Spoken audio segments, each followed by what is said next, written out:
Assalamualaikum warahmatullahi wabarakatuh. Sugeng pepanggihan wonten ing pasinaon basa Jawa. Tetap sehat, tetap semangat, sinau basa Jawa. Ing pepanggihan iki awake dhewe arep sinau ngenani cerkak. Apa to sing diarani cerkak iku?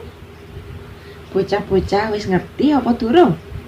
Cerkak yaiku cerita cekak utawa cerita pendek. Cerkak nduweni unsur pamangun cerita. Lah, unsur pamangun cerkak iku cacahe ana loro. Sing kapisan unsur intrinsik lan sing kapindho yaiku unsur ekstrinsik.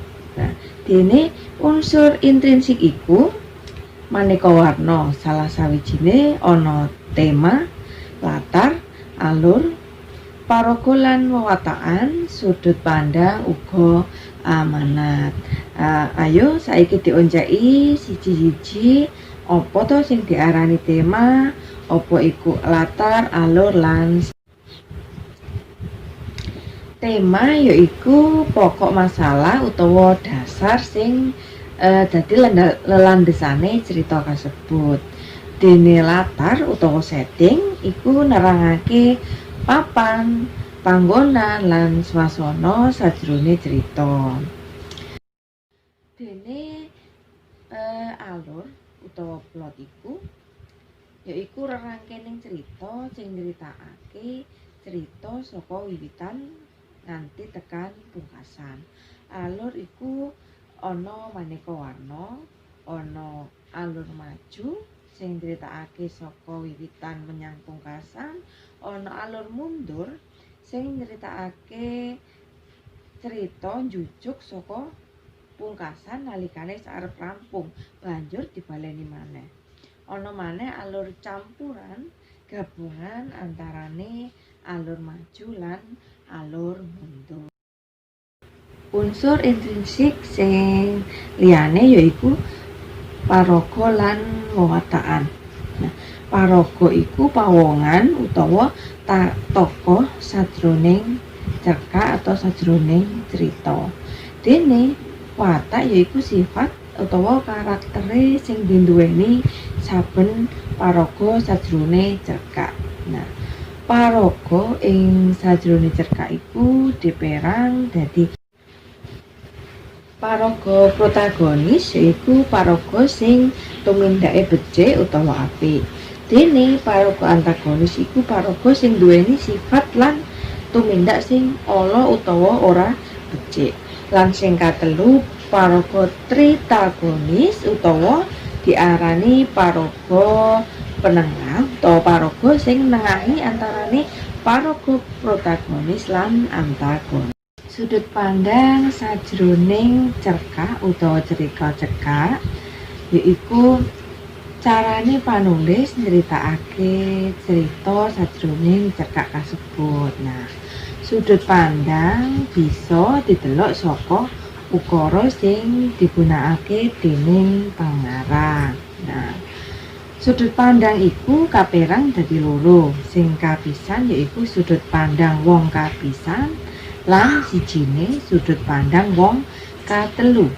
Sudut pandang wong kapisan iku titikane yaiku biasane nggunakake tembung aku. Dene sudut pandang wong katelu iku lumrahe utawa biasane nggunakake tembung dheweke. Unsur intrinsik sing pungkasan yaiku amanat. Apa to amanat iku? Amanat bisa uga diarani pesen moral saka cerita. Yaiku apa sih sing bisa dijupuk saka cerita kasebut? Yaiku apa sing dijupuk sing bisa didadekake patuladan sing becik saka cerita kasebut. Banjur saiki unsur ekstrinsik saka cerkak. Apa to iku unsur ekstrinsik saka cerkak? Unsur ekstrinsik saka cerkak yaiku unsur sing ana ing sanjabane cerita cerkak. Nah, unsur ekstrinsik iki ora nduweni gegayutan utawa sesambungan langsung marang pamangune cerita. Apa wae sing diarani unsur ekstrinsik, ing antarane ana nilai sajroné cerita, bisa agama, budaya, politik lan ekonomi. Ana maneh unsur ekstrinsik minangka pengalaman uripe pangarang. Ana maneh kahanan sosial nalika cerita dianggit. Napa to artine dianggit? Dianggit yaiku dikarang. Ngenani cerkak utawa cerita cekak, mligine ngenani unsur intrinsik lan ekstrinsik. Cukup samene wae. Ketemu maneh ing materi liyane. Wassalamualaikum warahmatullahi wabarakatuh.